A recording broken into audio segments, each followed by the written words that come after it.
Hello and welcome to the channel Ruckosaurus Rex, where we review and discuss all things dinosaur and other prehistoric animals. How you guys doing out there? What we've got going on right now is number 2 in our series of reviews for Beasts of the Mesozoic, the Tyrannosaur series, Wave 2. Today we're going to be taking a look at the Teratophoneus. Yes, indeed. Loving it already. Looking good already. You see what we got going on. We're going to get right into it. The packaging, you see the figure in the packaging. Beasts of Mesozoic have done away with the sleeves. Instead, we get some nice artwork on our right side, our right, as we're looking at the package. And this artwork is beautiful. It's looking great. I mean, it's excellent. It just is. Anyway, I'm not going to fawn over that like that. We've got Beast of the Mesozoic, the logo at the top there, and then turning to the rear, we have we've got an illustration of the figure itself. Down there on the bottom, we've got the other figures that are in this wave, and we have an informational readout that will also this information will also be on the collectible card that's also included within. Teratophoneus is known from the remains of 4 to 5 specimens with a holotype based on a juvenile. Adult size estimates have put the species at up to 8.7 meters or 29 feet in length. Teratophoneus is notable for having an especially blunt skull, which likely allowed for stronger jaw muscles and an increased bite force.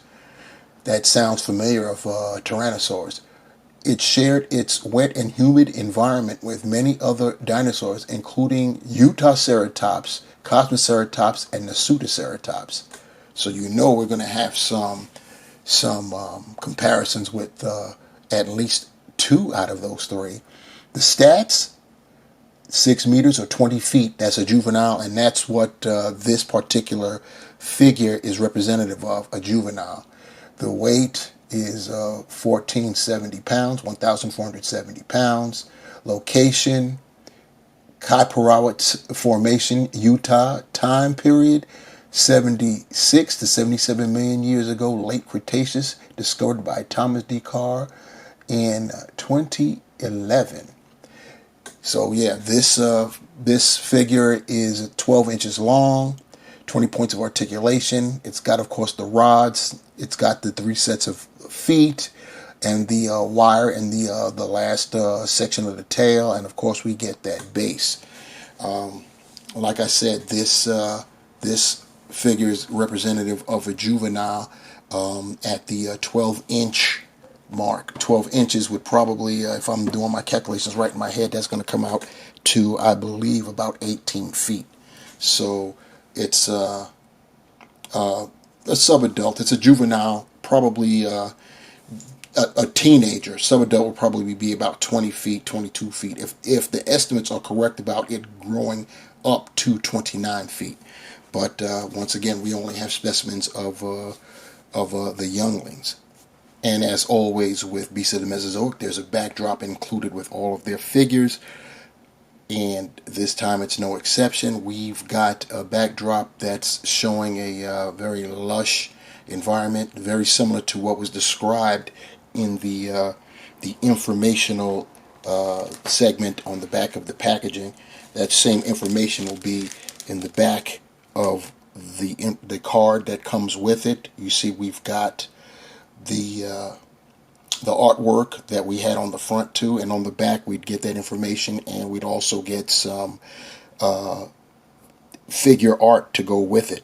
We get, you see with this tray here, the all of the pegs for the stands, and of course the 2 sets of feet, the closed-toed feet and the walking feet.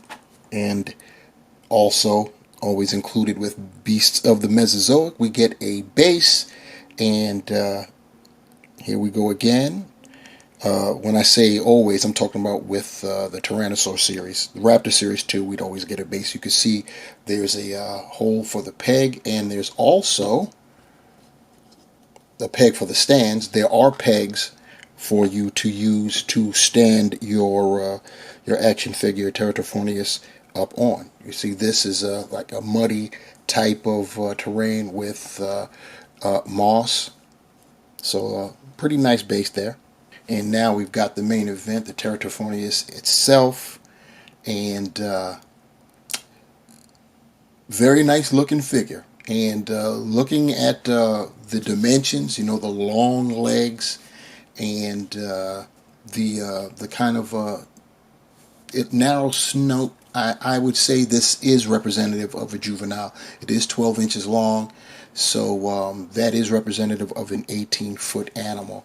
So that would be a juvenile, an older juvenile teenager, you know what I'm saying? It's probably capable of hunting certain prey on its own. Maybe it would get overzealous and try to take down something outside of its weight class, like a ceratopsian, a full-grown ceratopsian.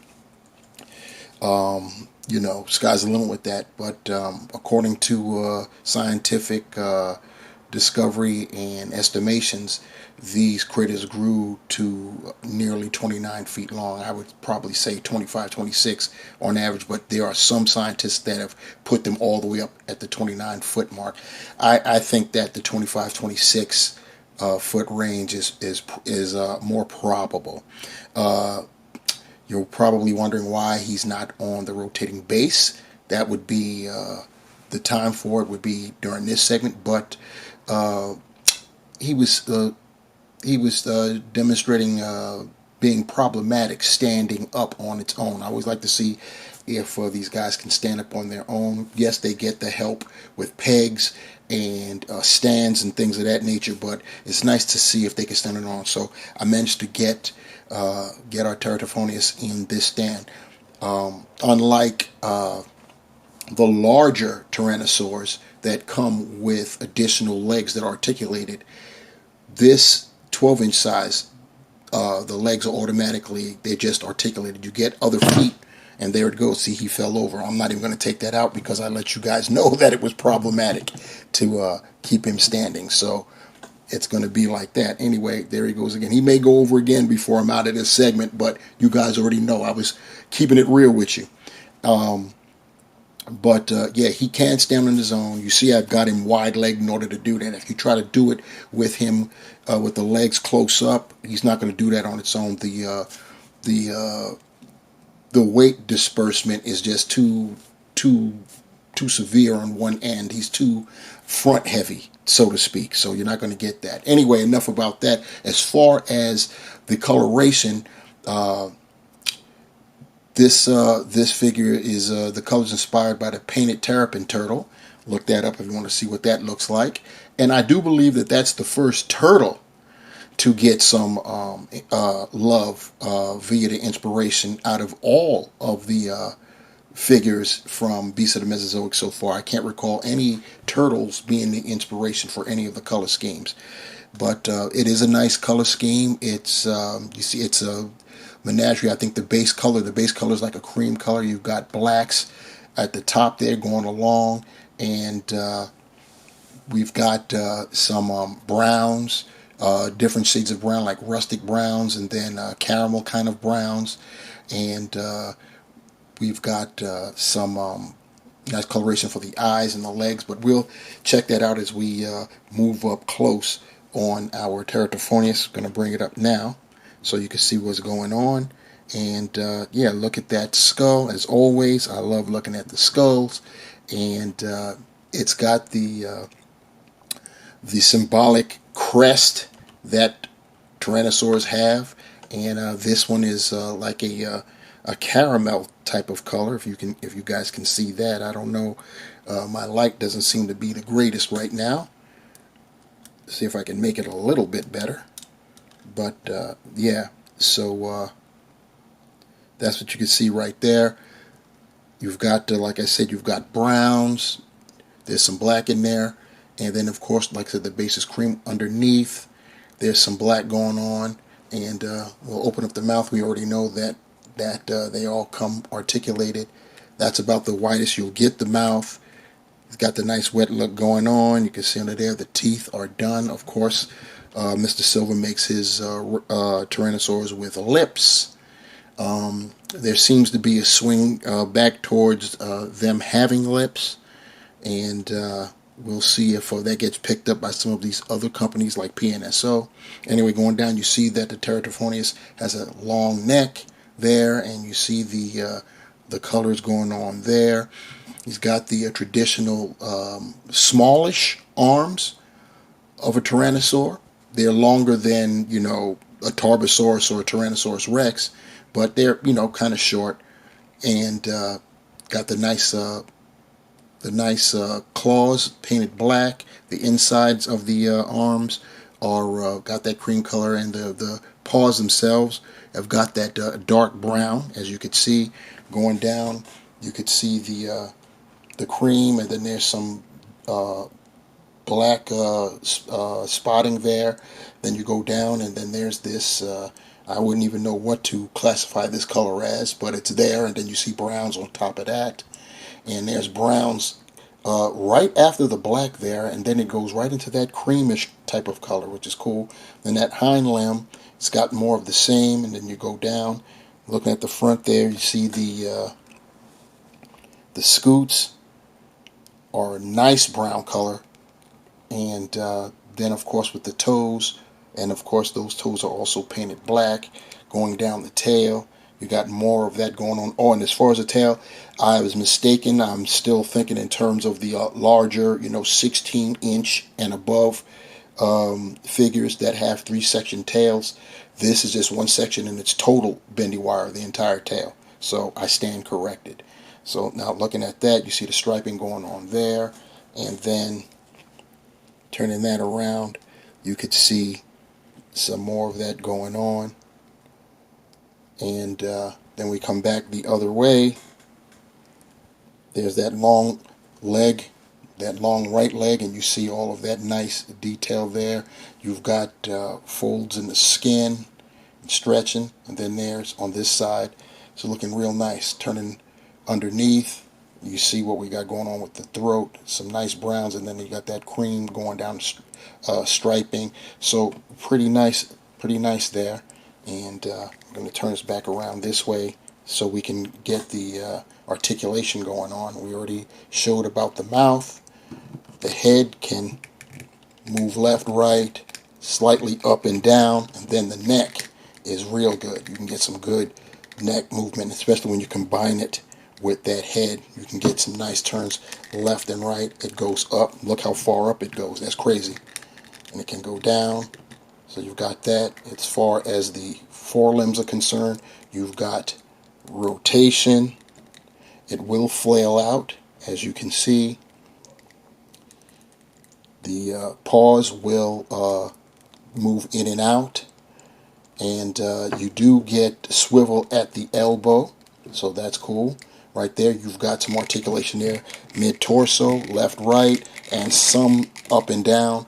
The hind limb can go back far like that, can go up like that. That's cool. You've got articulation there at the knee and at what we call the ankle, and of course with the feet, down, up, and it swivels. And then the tail, at the joint, it can go up, down, left, right, and of course it's bendy. So that's pretty cool. One final thing, I have to do my bino check, and looks like we can see. And yeah, the binocular vision is definitely present.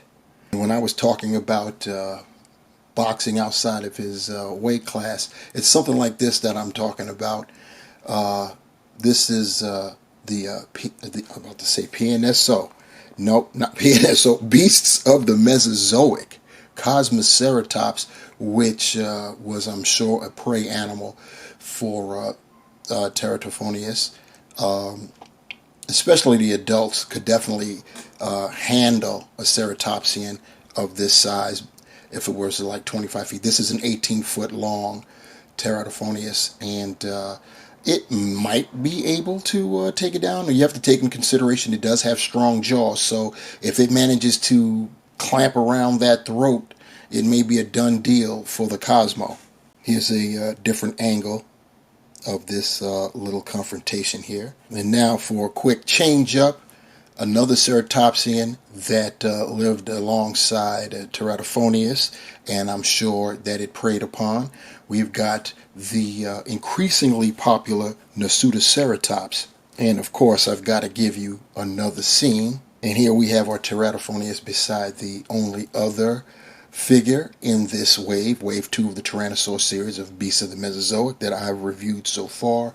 We have Jersey's own Dryptosaurus. And as always, you know we got to include the big dog himself. We have the BOTM 1/18 scale Tyrannosaurus Rex, the first Tyrannosaur to kick off this series. And so my final thoughts on the Beast of the Mesozoic, Teratophoneus, 1/18 scale, talking about wave 2 of the Tyrannosaur series. You know I'm loving it. What more can I say? This is representative of a juvenile, about 18 feet long. There's a 12-inch figure. The articulation is definitely there. It's a little problematic standing, especially at the feet. The feet are kind of loose, so you will have issues trying to get him to stand. But everything else is wonderful. What trouble you have with the feet, you get no trouble with the head and neck, as you can get some very nice left and right up and down poses with that. So it's very, very nice. You got the bendy wire tail, so you can get him into some even more dynamic poses, as I tried to demonstrate during this review. It's just great. Beast of the Mesozoic, Wave 2, Tyrannosaur series. It's what's good. Hey, I need you guys to like the video if you did like it. Share the video for sure so others can like it as well. And leave your comments below. That definitely helps the algorithm. It draws people in so that they could check out this content. And hopefully they'll like it as well. And definitely subscribe, because I'm in need of subscribers for real, and I need all the help I can get. So help a brother out with that. And like I said, leave your comments below if you want to be notified when I upload another video. There's a bell down there. You could do that. We're going to keep trucking with the Tyrannosaur series, Wave 2. And next up is going to be one of the smaller Tyrannosaurs. So stay tuned for that. Once again, guys, this has been Rex. Thanks for rocking with me, and take care.